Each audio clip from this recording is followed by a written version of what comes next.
Bueno, ¿qué entienden por muestreo?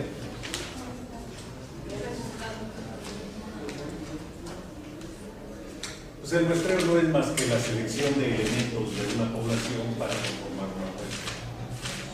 ¿Para qué queremos esta muestra? Bueno, para hacer quizás un diagnóstico de lo que está sucediendo con la población. Por ejemplo, ustedes cuando se sienten mal en su organismo, ¿qué es lo que hacen? Van, consultan al médico y ¿qué sucede? Bueno, pues les manda a hacer unos análisis de sangre, de orina y demás. Y eso es con la idea de dar un mejor diagnóstico de lo que tienen. Ahora, cuando ustedes van a hacer esos análisis, bueno, pues el médico les da ciertas indicaciones. Que tienen que tener un ayuno de tantas horas, que no comas tal cosa o que no hagas ejercicio. ¿Y eso para qué? Bueno, para que esos análisis representen lo que realmente tiene su organismo. Y en función de eso les van a dar un diagnóstico y ya después les van a recetar, o sea, pues tú tienes esto, estás bajo de esto, estás alto de esto, y ya les dan un diagnóstico y ya les dan su tratamiento que deben de seguir. Bueno, pues igual con la estadística, nosotros tenemos una población de la cual nosotros requerimos conocerla, pero en ocasiones pues no tenemos el tiempo ni el dinero para estudiar a todos y cada uno de los elementos de la población. ¿Qué es lo que hacemos? Pues obtenemos una fracción de los elementos de esa población y de esa forma, bueno, pues vamos a poder hacer un diagnóstico. Pero ahora, ¿qué características debe de tener esta muestra? Bueno, en este caso debemos de procurar que la muestra sea obtenida de manera aleatoria, es decir, donde todos y cada uno de los elementos de la población tengan la misma posibilidad de ser parte de la muestra. Y esto nos garantiza que las conclusiones que obtengamos ahí pues van a ser muy cerca de lo que realmente es la población o cómo se comporta la población. Entonces, esa es la importancia del muestreo. Ahora, ¿cuándo se justifica el muestreo? ¿Cuándo vamos a hacer un muestreo? ¿Cuándo aquí? Cuando la población sea muy grande, que nos implique mucho trabajo, mucho gasto posiblemente. ¿En qué otra situación? Cuando se requiere ahorrar tiempo, dinero. Efectivamente, cuando queramos ahorrar tiempo, dinero y esfuerzo, como decía en la sesión. ¿En qué otra situación? Pues cuando se presenta la vida, por ejemplo, si tenemos que cierto número de plantas, es algo complicado. Imagínense que ustedes tienen que medir la resistencia de las plantas, porque bueno, saben que en alguna ocasión se presenta un norte fenómeno y ustedes quieren ver la resistencia de los tallos. ¿Qué va a pasar? Bueno, pues ustedes a lo mejor miden de alguna forma la resistencia de los tallos, pero no van a destruir todas las plantas. ¿Qué va a pasar? Bueno, pues solamente toman una muestra. Es como, por ejemplo, cuando se toman una muestra de sangre, no les van a tomar toda la sangre, ¿verdad? Para hacerle un diagnóstico. ¿Qué hacen? Les toman una muestra. ¿Sí? Bueno, pues así también el muestreo. En esas situaciones es cuando se justifica. Muy bien. Ahora, ¿cuántos tipos de muestreo hay? Bueno, pues hay dos grandes tipos. Uno que es el muestreo no probabilístico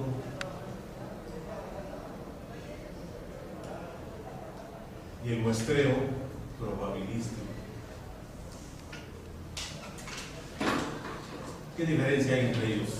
Muy bien, el no probabilístico es cuando los elementos de la muestra no tienen la misma probabilidad, como decía ahí, y no se integran a lo que es la muestra. Así es, en este tipo de muestreo no probabilístico, no todos los elementos tienen la misma posibilidad de ser parte de la muestra. Y generalmente obedece a razones de comodidad, que lo queremos hacer de alguna forma, o simplemente a veces por ignorancia, de que no conocemos otros métodos. Entonces, aquí hay dos tipos que son, por ejemplo, circunstanciales.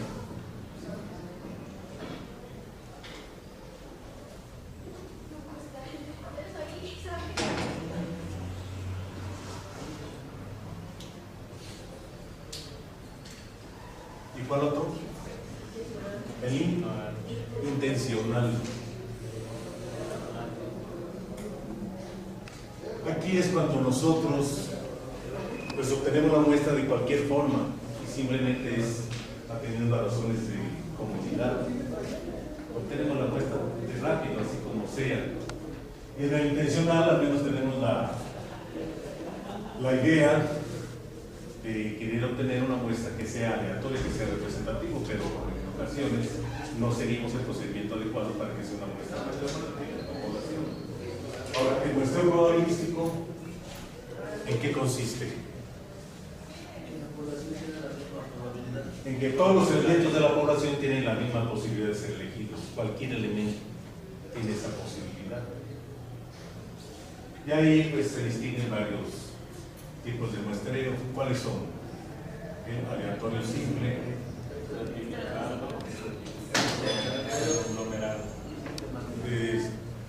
el muestreo aleatorio simple, bueno, pues es el más sencillo, que no tiene restricciones, por eso le llaman también así muestreo irrestricto, y es el que más se utiliza.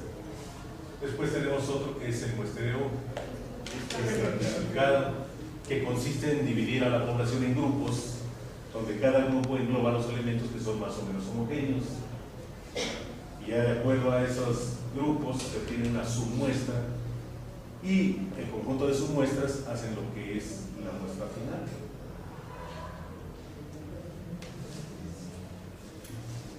Luego, ¿qué otro tipo de muestra tenemos? El de conglomerados. Este consiste en que aleatoriamente seleccionamos elementos de una población, y si así lo hacemos, bueno, estaremos diciendo que es un muestreo por conglomerados de una etapa. Pero ¿qué pasa si después de haber seleccionado un conjunto de elementos de la población, hacemos otra selección de esos elementos?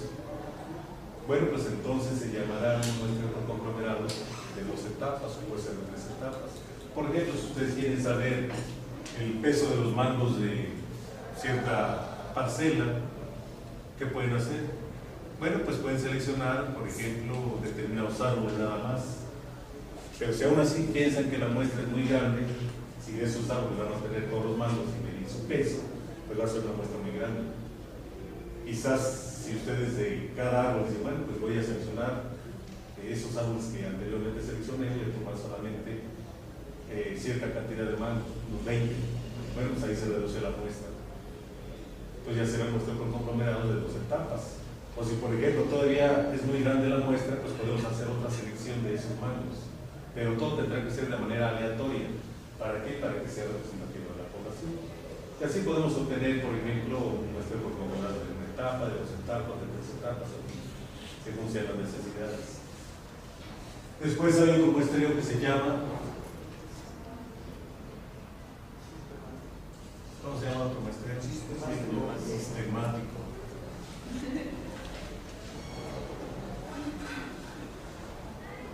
¿En qué consiste el muestreo sistemático?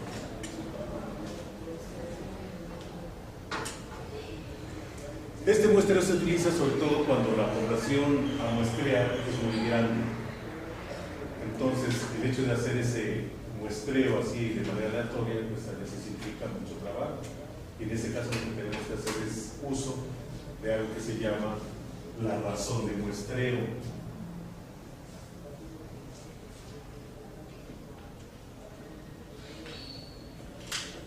Que no es más que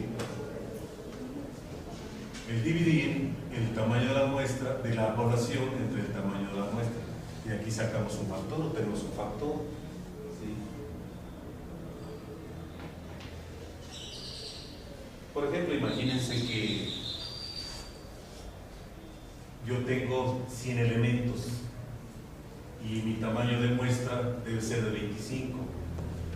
100 entre 25, ¿cuánto les da? 4. Ese sería mi razón de muestreo, que es el 4.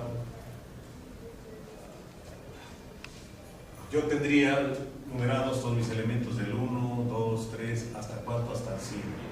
Y de ahí tengo que seleccionar 25 elementos. ¿Cómo los voy a seleccionar? Bueno, de manera sistemática, basándome en lo que es la razón de muestreo. Yo de manera aleatoria elijo un valor entre 1 y 4 de manera aleatoria. ¿Cómo qué número le gustaría? El 2. Bueno, significa que el elemento número 2 va a ser el primero que usted lo va a seleccionar. Después a ese 2 le aumentan 4 y el siguiente elemento será ¿cuál? El 6, y así sucesivamente hasta que completen los 25. No deben de pasarse de 100, puesto que no tenemos más de 100 elementos. Bueno, pues ese es el muestreo sistemático. Este pues ya no es tan aleatorio, pero se permite, puesto que la población es muy grande, y bueno, pues es un mecanismo que nos permite tener de manera rápida los elementos que van a conformar la muestra. Pero pues también no tiene alguna tendencia a que solamente los que yo quiera, sino los que resulten de ahí. ¿Sí? Muy bien. En el muestreo, algo importante es el determinar el tamaño de la muestra. ¿De qué tamaño debe ser la muestra? Ese es uno de los problemas fundamentales cuando nosotros queremos estudiar una población a través de una muestra. Ahora, ¿cómo lo hacemos? Bueno, el tamaño de muestra, hay quienes dicen, mira, pues obtener un 5%, un 10% de la población y ya se va a hacer la muestra. Aquí lo importante es saber para qué quiero la muestra. La muestra bien puede servir para estimar un promedio, o puede servir para estimar un porcentaje.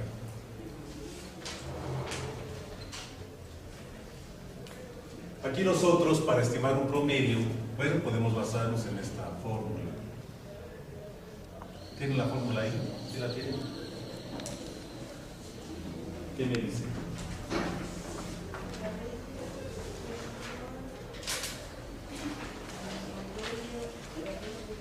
Dice es igual a z cuadrada, la varianza, sobre e.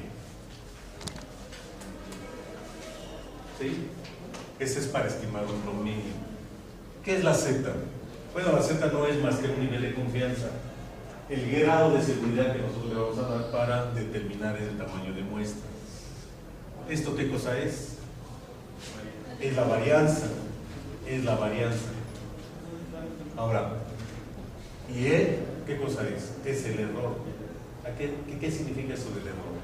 Bueno, en primer lugar, la Z es el nivel de confianza. Ese nosotros lo podemos asignar.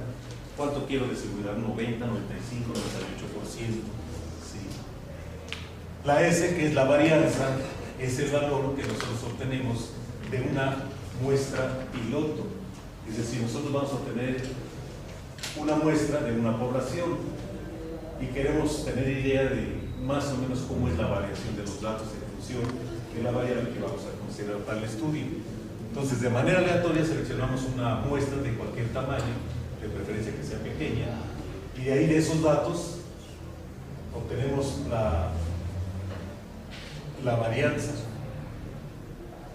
Y el error, bueno, nosotros vamos a utilizar este tamaño de muestra para estimar un promedio. Nosotros a través de la muestra obtenemos un promedio. Vamos a obtener una muestra y obtenemos un promedio. ¿Y qué es lo que queremos? Pues estimar un promedio poblacional. Este es de la muestra y este es el poblacional. Entonces yo ahí puedo especificar, puedo indicar qué tanta diferencia quiero que haya entre esos dos valores, entre el valor de la muestra y el valor de la población. Y eso también yo lo establezco. En función de la variable que estemos considerando, pues puede ser un 2, un 3, un 4, dependiendo. Ahora, ¿de dónde se genera esta fórmula? Bueno, ustedes se acuerdan que teníamos una fórmula que decía X. ¿Sí? Y de ahí se genera, despejando N, nos quedaría aquí.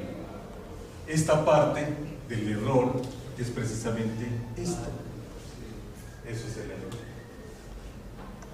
Hay ocasiones en que les dan otro tipo de fórmulas, pero bueno, esta es importante porque tiene una argumentación de dónde surge, de dónde sale, porque hay ocasiones que nos dan otra fórmula que no sabemos a qué se refieren cada uno de los valores, pero aquí sí sabemos. Ahora, si les dieran otra fórmula, pues no habría mucha diferencia posiblemente, pero les digo, este tiene una argumentación más válida, más sólida. Y bueno, finalmente nosotros podemos también requerir un tamaño de muestra para estimar un porcentaje. Y ahí, ¿cómo está la fórmula?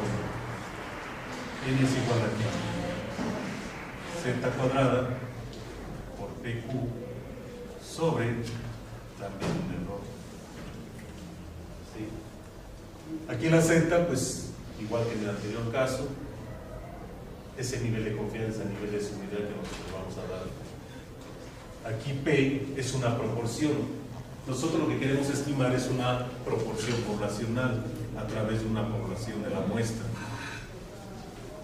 Entonces, no tenemos este valor, lo podemos obtener de igual manera que en el caso anterior, obteniendo una tarea, tienen que hacer y entregar para el día del examen un problema donde tengan que estimar, determinar el tamaño de muestra para estimar un promedio y determinar el tamaño de muestra para estimar un porcentaje. Ahí en la antología vienen dos ejercicios. Entonces, uno de cada uno. De tarea para el próximo, para la próxima clase.